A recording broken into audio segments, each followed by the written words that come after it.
over protocols for this call. So as I mentioned, we'll have you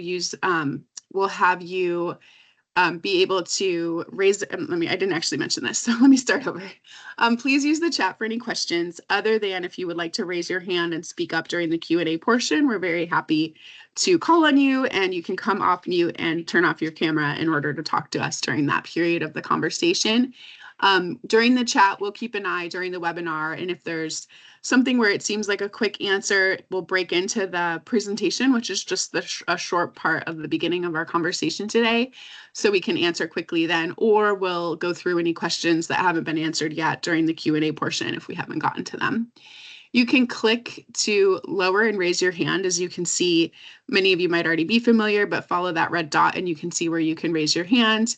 You can also change your view and other settings if you want to play around using the view and more options, but mostly we want to make sure you know where to turn off your camera, turn off your mic, or turn on your mic, turn on your camera, or turn them off again, and how to raise your hand. And Josh, I'm so glad the echo is gone and we can move on to the next slide for the agenda for our conversation today. And as you can see, hopefully you already feel warmly welcomed. We'd love for you to take a second and introduce yourself in the chat so that we know who's here today. You've registered, so we have that tracked. So, but we just would love to know for those of us that don't want to look at the file, so we know who we've got here today. Please just share your name, where you work, or who you're representing today. Our main objective is to get through the presentation to get to your questions. With me today are the program staff, Clay Deckert and Will Lomer. They're incentive analysts managing the day-to-day operations of the Grid Resilience Grant Program. And Clay will go ahead and start with the program and application overview before turning things over to Will. Like I said, before we go, just as a reminder, you can feel free to put questions in the chat while they're fresh on your mind. We'll either get to them now or get to them later. And then you're also welcome when we go into the discussion portion to raise your hand and participate that way. And I love the compliment from Val. Thanks, Val. All right, Clay, you're up. Great. Hello, everybody, and thank you, Christy. We're really glad that everybody's here today, so thank you. All right, this round has $11.5 million of federal funds available from the Infrastructure Investments and Jobs Act. The law requires that, whoops, I'm trying to turn off that laser pointer. There we go. The law requires that we have a minimum set aside for small utilities, and they base that on the percentage of sales across the state. And for Oregon, that's about 25% for our smaller utilities, those that sell less than 4 million megawatt hours per year. But through the program development and earlier public discussion, it was determined that because of the challenges faced by Oregon's smaller utilities with fewer customers and in many cases very large service territories, that we were able to increase the small utility set aside from 25% to 40%. The law also requires that small utilities match 1/3 of any grant amount, which can also be calculated as 25% of the total project cost. Large utilities in Oregon, that's Portland General Electric, Pacifica Power, Idaho Power, and the Umatilla Electric Cooperative. Those four are required to match at least 100% of any grant award, or 50%, a minimum of 50% of the total project cost. Here's our estimated schedule for this round. We opened up the opportunity back on the 7th, and we have a long application period, and we hope that's useful. We aren't going to close the application until January 30th of next year. And then this schedule, we keep it live and posted on the website. And so if there's any changes to it, especially on the later dates that are estimates, we'll have that posted on the website. The important thing right now is that you keep an eye on the fact that applications are due on January 30th at 3 p.m.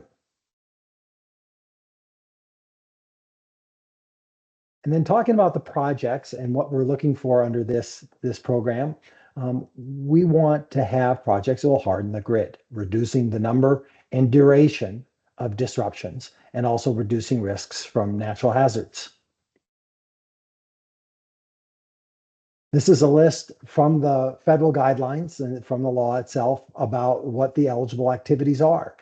What we saw in the first round was some undergrounding, reconductoring, vegetation management, pole management, pole replacements, new reclosers, non-expulsion fuses, one community microgrid or the battery setup for a microgrid, advanced sensors and fire detection camera systems, new generation, and cybersecurity measures are not allowed. So I just want to highlight that. One thing I want to make as a recommendation for our small utilities is that where you have budgeted activities for eligible activities that you see on this list, that is a good way to think about considering that money that you already have budgeted for vegetation management, pole replacement, and designing the project around that, with that budgeted money being your match money, and then just being able to expand those activities with the grant money. So just one recommendation to consider. The grant program has a two-step selection process, a selection and approval process, where the Oregon Department of Energy selects the projects and then sends the project details to the U.S. Department of Energy for their review and approval.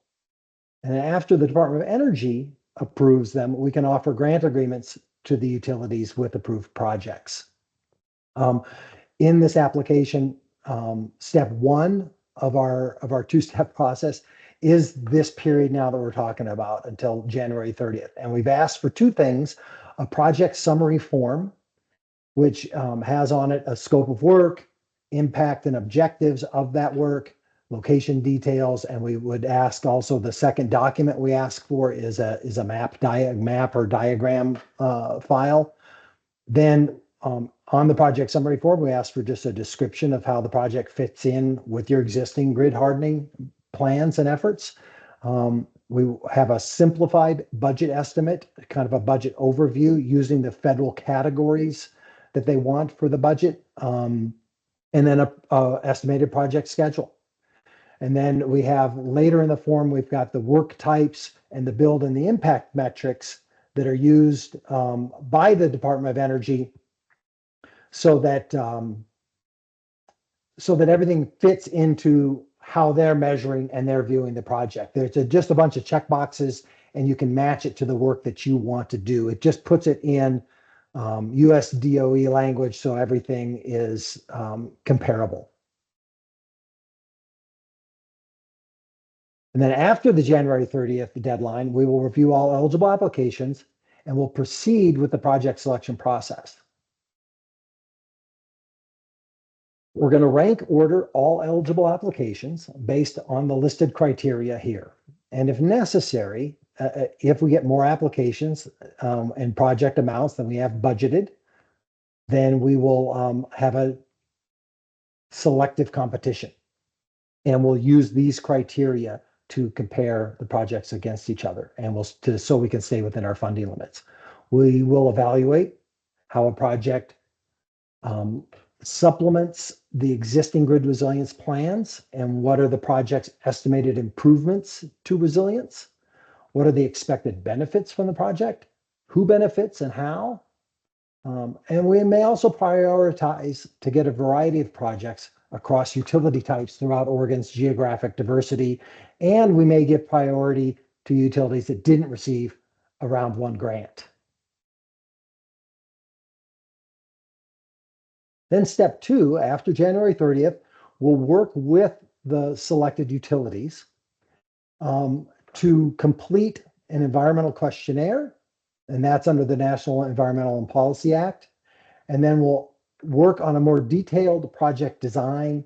We'll flesh out the scope of work a little bit more and create a detailed budget where we have specific line items for the specifics of personnel costs, equipment, supply costs, and contracting estimates if you're going to contract out some of the work for your project. In building that more detailed budget, we'll also need engineering estimates or quotes from vendors as supporting documentation that we have to send into the Department of Energy. We'll also work on the allocation of the grant funds and the utility matching funds by budget category, because the Department of Energy also wants to see where you're going to apply your match funds against the specific budget categories. And we'll have all of that time after selection to work on those things together.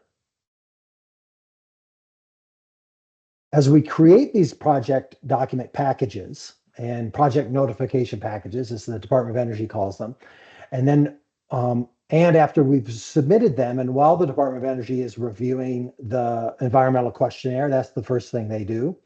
And we're waiting for the categorical exclusion approvals for those environmental under NEPA.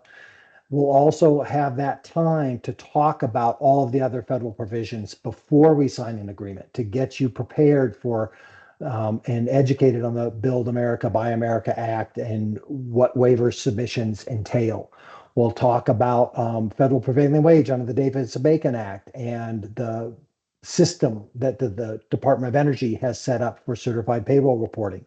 We'll continue to work with you guys and on the preparation of all these things and training for compliance with all these provisions. Yeah, and we'll dive into the Code of Federal Regulations and the procurement rules and the audit rules and things that are all contained under that. And hopefully that way we get prepared for it. We understand where you need assistance or where you need training, all of this before we sign agreements. And now I'll just quickly go over some of the application details that we've set up about that summary form that I mentioned before. But first, I'll just show you where to find everything. Here's our homepage at the Department of Energy. And on the first column on the left are the list of all of the incentives and efficiency programs. And then as you scroll down on that list, you'll get to where you'll find the link for the Grid Resilience Grant Program. But if you're somewhere else on the webpage, you're not on the homepage, this blue bar at the top stays with at the top of the screen, no matter what page. If you dive into our website, you can always go back and find where you're at with this incentives button up at the top. And then that makes a pull down menu, which gets you, where you'll find the link to the Grid Resilience Grant Program, brings you to this page. In the center, you'll see all the details and latest schedule information and links to any webinars and things as you scroll down. We also have office hours where we're going to be online every other Tuesday. And you'll find the link to join that open office hours right here in the center. And then on the right-hand side are all the program and application documents and other program links, including links concerning all of the federal requirements that I showed you before. So take your time, go through all these documents and these links, and then email us or come to office hours whenever you have questions. So that's basically my program and application summary. When you have a project developed, please complete a project summary form. You can download that and it's a fillable PDF. Do that on your own. Please keep it a fillable PDF. Don't print it and fill it out. Don't turn it into a print to PDF or make it a flat PDF because we can extract the information for having a better database if you just keep it as a fillable PDF and send that in. So that's all we're asking for is the project summary form and then a project map file.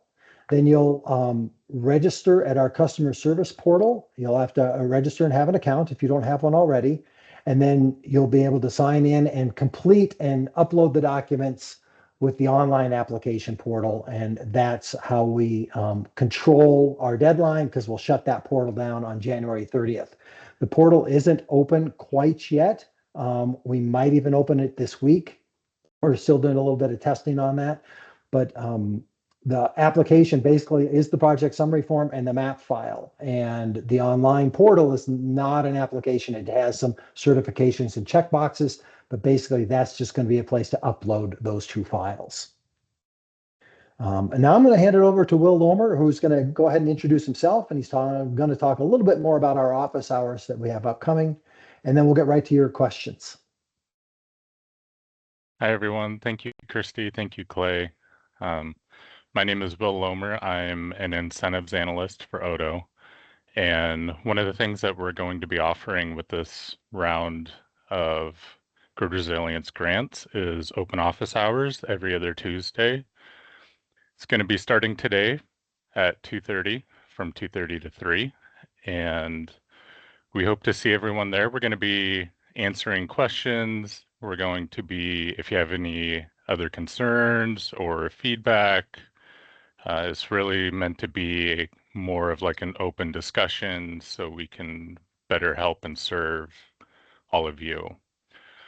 So with that, the meeting link is going to be on the website. So anytime that you have questions, please go to the link, meet us there, and we hope to see you there. And from that, we will take any questions and concerns.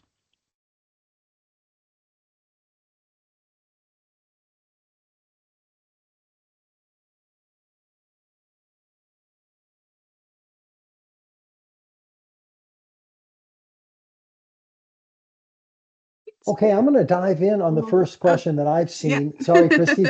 It's okay. It took a second for my camera to get off. Go ahead, I just Clay. see. Okay, thank you. I just see that Justice 40 has been canceled by the current administration, and so that will not apply in this round. The law itself has us prioritize, and it's very specific language. It says prioritize community.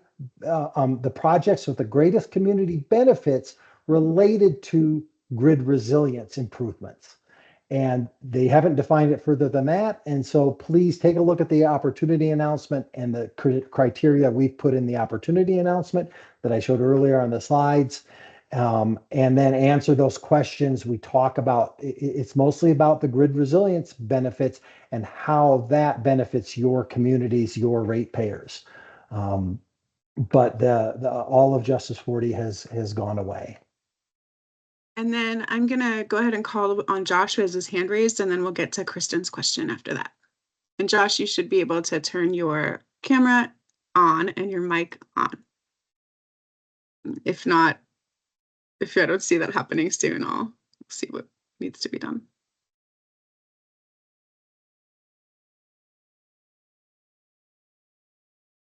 Good luck. Play any ideas? Oh, you just are muted. You muted yourself. Yeah, I will reset Oh, here, the controls. I think he's. Okay. Yeah. Any luck, Josh? It looked like you had your mic on for a second. No.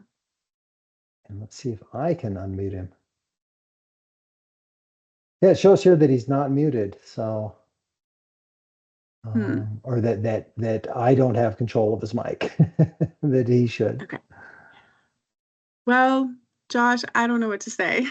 You can put your question in the chat and we'll see if that's a, yeah, it looks like we have somebody on our staff that's attending and they're able to control their situation. So it's not quite working for Josh, unfortunately, but go ahead and ask your questions in the chat. Kristen asks, and will questions and answers from office hours populate an FAQ so we all can learn from those office hours? Yes, absolutely. We are going to have that document and have that posted as well. In addition to the FAQ that's linked on the website now, is primarily the federal FAQ that can be a little bit confusing because it answers questions for state energy offices as the main recipient of this grant, but also answers some project specific questions as well. But we will, as we get questions from the office hours and they're relevant, we'll populate them to an FAQ document ourselves.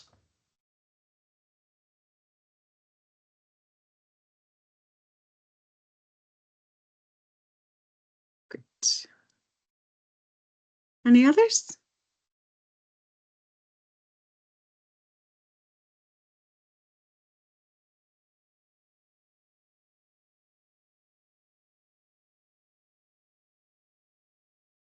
I just want to speak out and say, please, don't be shy. Come visit us. come ask questions, come to the open office hours. We'd love to see you all. We really want to try to support all of you with any of the questions or concerns that you have. So don't be shy. Great. I've got a couple new questions in the chat. Will funding not committed from round one become available for future projects?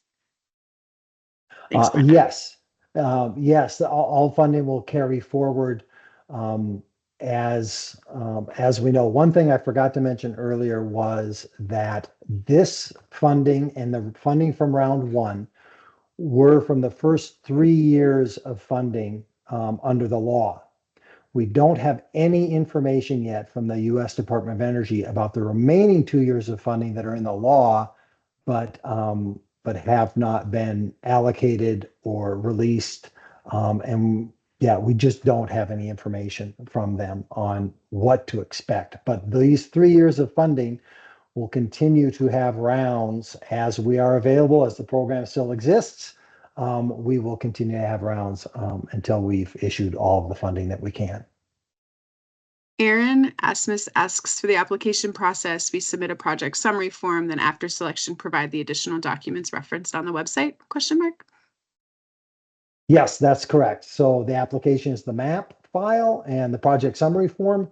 And then after selection, then we will, for those that have been selected, we will work on those detailed projects and those other forms. But there definitely is a lot of work. And so I wanted to make sure that everybody was aware and could plan for that and go through those additional documentations, look at all the federal provision requirements, and ask us your questions. Like Will said, we're available anytime for a phone call, meetings, our office hours, emails to our work emails or to the program email, grid.grants@energy.oregon.gov.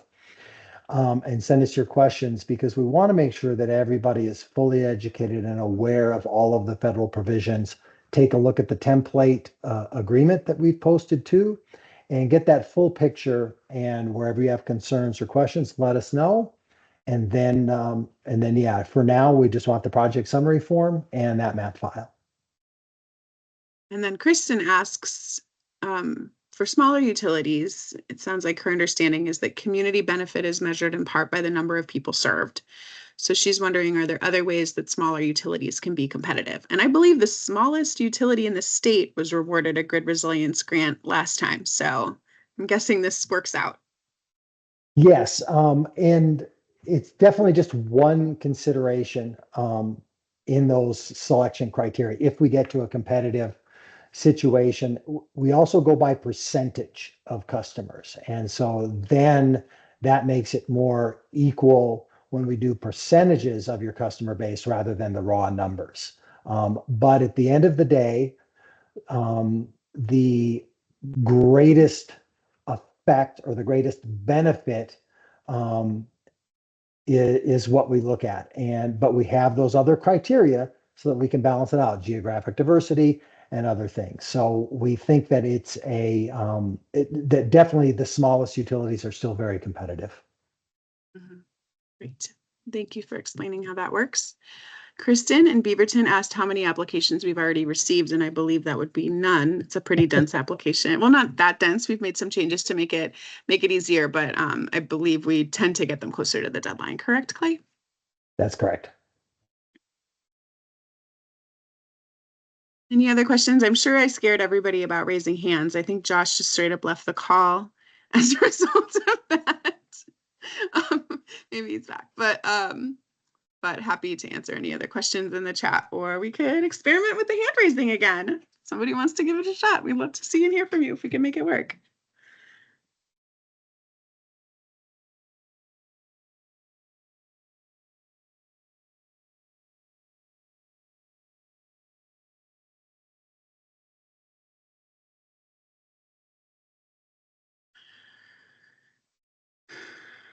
Somebody's asking, not all of round one awardees are posted on the website, which is that right?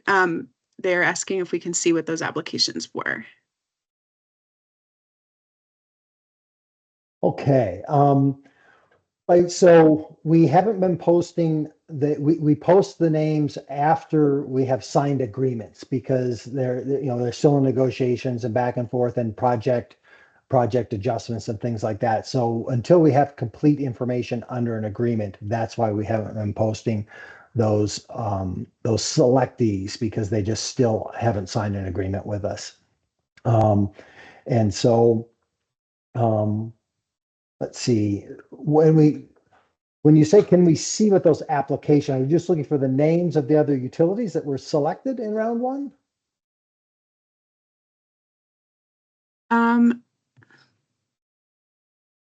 Names and types of projects. Thanks, Kristen, for being on it in the chat. Right, and I'm gonna, oh yeah, I'll leave this slide up for a little bit so you can see our phone numbers and again, capture our email. But let me go to my list here and I'll just talk about those applications that we received in round one. And we'll talk a little bit about the types of projects that we got. The city of Drain, which is the smallest utility in the state by sales, they submitted an application in round one that was eligible. We have not gotten to an agreement with them, but they were going to do a variety of upgrades. They're going to do some undergrounding in their right of way along a road that was edging up against a forest. And they were going to put in some sensors and some fuses to make their reaction times faster and to make the fuses non-expulsion fuses to reduce wildfire risk. Let's see some of the others. I'm going to go to this. And while Clay's looking, I guess I'll just explain in case it's not perfectly clear that we have to go through all these rounds with our applicants to the federal government as well. And so that's part of the issue. We have to end up going through all these rounds with the federal government, getting to the point of where everyone's in agreement, and then we can go public. And that can be a long process. So it's not in our hands. It's not like we can just have our awardees and then say, here's our awardees listed here cleanly, because of the federal process. And you may have heard that there's some federal government challenges happening over the past several months that have made for that being able to have all those agreements all the way through the process has been longer than I think any of us anticipated. So thank you, if Kristen. you want to give another example, but just in the context of, of why it's challenging to be able to publicly share.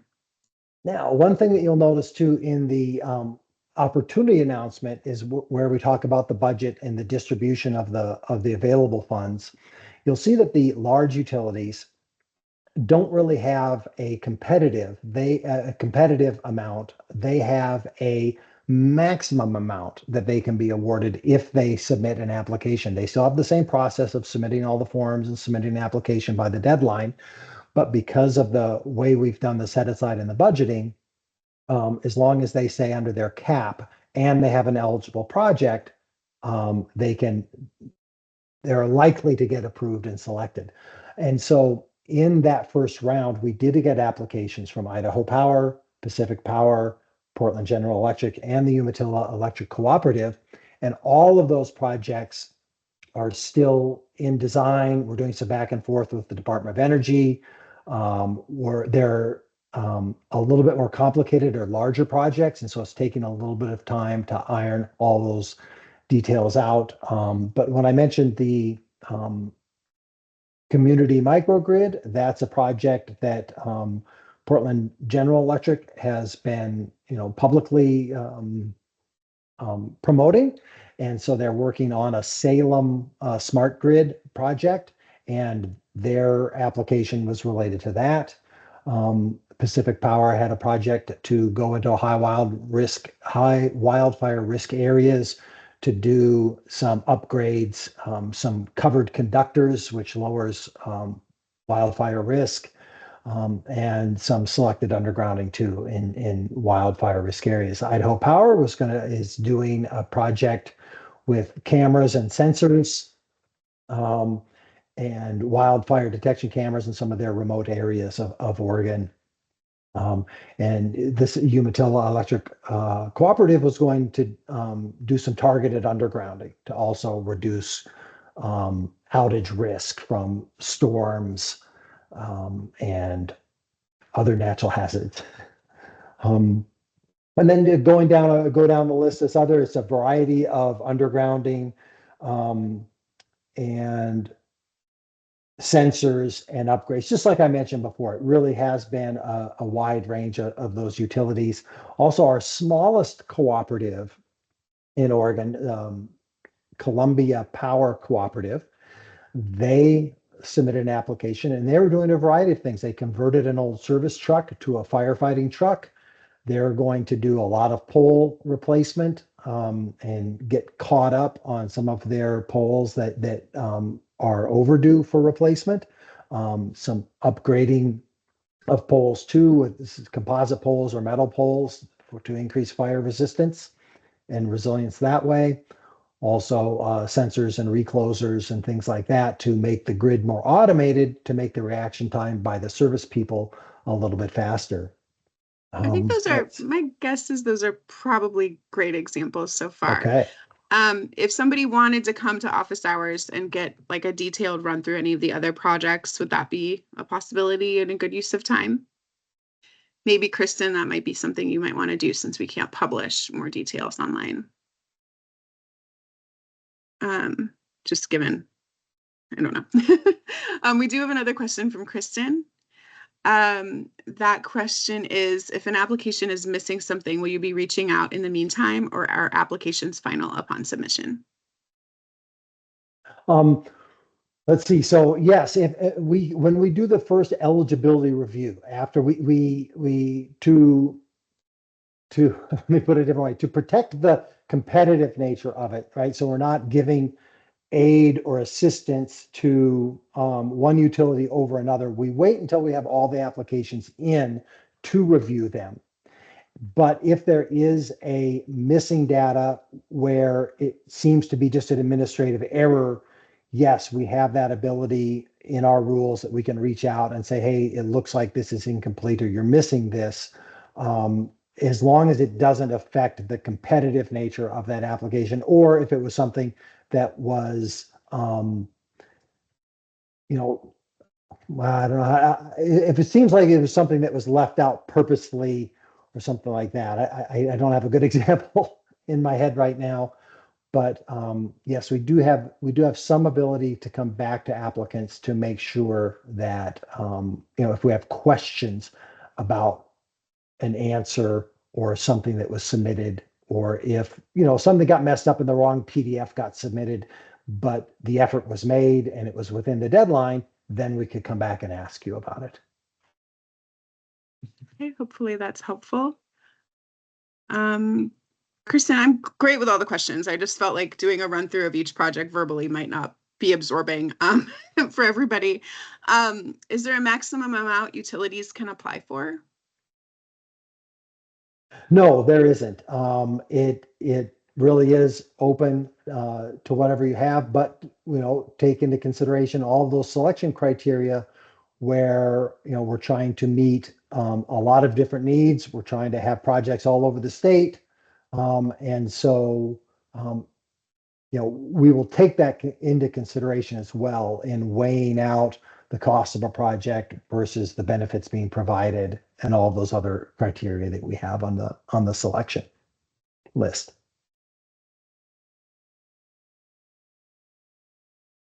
All right. Hi, Marta. We have a question from you. Is it possible to look at the project summary form and project map templates before starting the application? Well, the project summary form is a downloadable PDF on the website. So you just click on that and you'll have your own copy of it and you can save it and do whatever you want with it. It's just a PDF. So yes, absolutely. Please do that. We don't have a template or a strong requirement for the map file. It's, I get a lot of Google Map screenshots. And what we'd prefer is, however you're doing your mapping, if you can put it together in one file, like a multi-page PDF, that's the simplest way for us to view it and store it. But we'll take whatever file that you can upload with your map, but we do ask for just one map file. And then, so if it is multiple pages or multiple maps, please combine it into one document and upload that. I hope, Marta, that was clear enough.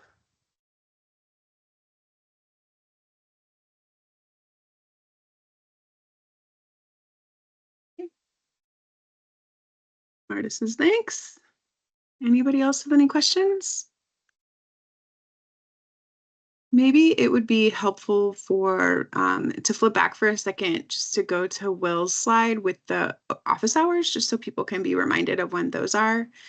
So they're even happening today, so you could get on. Kristen, if you're available, you could get on and finish going through the projects with Clay. He obviously knows them really well, which is great. But this is on, what day of the week is it? Tuesdays from 2:30 to 3. So you can join anytime for that. So I just kind of wanted to remind everybody that Tuesdays 2:30 to 3 is a great chance for you to come in, ask more questions. And Kristen just took a screenshot of it. One of the Kristens. I wanna highlight too that we'll keep an eye on the dates on the website, because like November 11th is a holiday, and that would normally fall under our every other Tuesday. So we'll probably do one maybe the Tuesday before. And we'll always keep the dates of the next one on the website, because of holidays and things and the closing of the application. We'll do more of them than fewer of them. And so that might not always be exactly every other Tuesday, but it won't be less than that. And don't limit your questions or concerns to only office hours. Please reach out by, like we talked about earlier, by email, by cell phone. You can go to the last slide and see that information. Yeah, and so we want to make sure that you have full access to us, then that we can provide the best support for all of you. Especially when it comes to the federal provisions, I'll give one example. Davis-Bacon Act and prevailing wage. It is required that workers are paid weekly if a worker is eligible or required to be paid the federal prevailing wage. And this is trade workers doing labor out on the project location. So primarily for these types of projects, it's your linemen. Could be other laborers or equipment operators. That's what we've seen mostly. Those workers doing physical work on the project site will be required to be paid federal prevailing wage, and they have to be paid weekly. And there are no waivers for that, but there are workarounds. And some of those links that we've put on the website, or we can discuss it in office hours, describe the recommended workarounds that the Department of Energy has created and posted on their website. And so once your workers are paid weekly, then we also have to accept, and we have to work with you to get certified payroll reports also submitted weekly as the project progresses. So that's just one example of the things we can talk about, or we can get into more details as you guys look at the feasibility of submitting an application and designing a project for this program. Great. I don't see any other questions. We often just kind of allow for a minute or two of awkward silence, and sometimes we have found people stick around and have some questions. Oh, we do have another question. Great. Brenda asks, are the Davis-Bacon workarounds on the grid page? They're on I have it linked to the federal page. It's actually a U.S. Department of Energy website. And you can find that by going to that Davis-Bacon link that I do have on the grid webpage. Yes, but if you still can't find it, give me a holler and I'll send you the direct link. But it's pretty clear on the US DOE website that I have linked on the grid homepage. Great. Brenda says perfect. I did just want to point out something that Clay mentioned earlier about like maximum amounts and such. I'm wondering what Clay thinks about this, but can utilities apply for more than one project, and that way they have the ability to have different projects get funded instead of one whole one? Anything like that's helpful as a way of kind of splitting them up to avoid that like issue of competition? Yes, absolutely. If the projects that you have considered, or if your really, really large project, it can be broken into smaller projects, that might be one way to help in a competition. If we got to that point where we had more applications and we did have to have a competition, that way one part of your project could stand out or maybe get funded, and then you could think about that as an incremental project. But that's definitely a possibility that you are not. Well, actually, I have to go back and look at the opportunity announcement now. I just popped into my head that we might have put something in the opportunity announcement that only one application per utility. So I may have just contradicted myself. I'll have to go and look at the documentation. Great. Sorry for asking a tricky question. I think you'll see where it came from later, but okay. Anybody else have any other questions for us so that I don't ask any more bad questions that get us in trouble?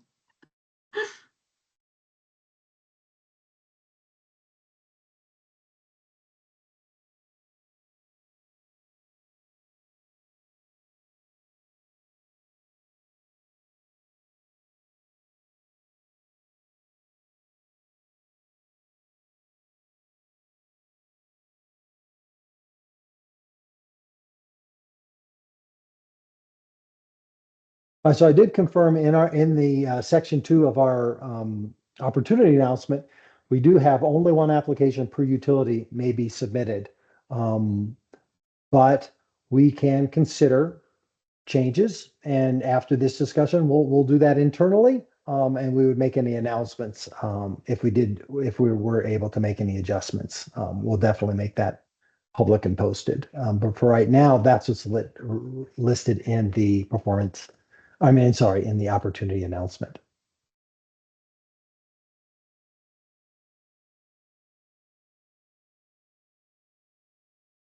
Great. Are we ready to close out and sit in awkward silence for a couple minutes for any stragglers that don't want to ask with everybody here, but might want to ask as people drop off? Sound good? Okay. All right. Well, we'll call ourselves officially done. We'll stay here for a couple of minutes longer and hopefully see some of you at office hours on Tuesdays from 2:30 to 3 or calling or emailing anytime in between.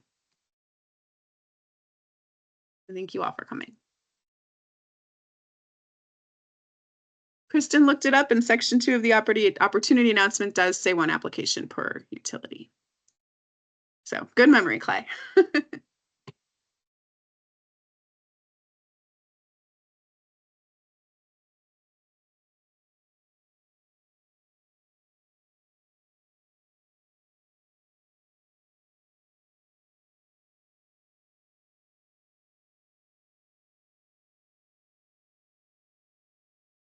All right. Halfway through our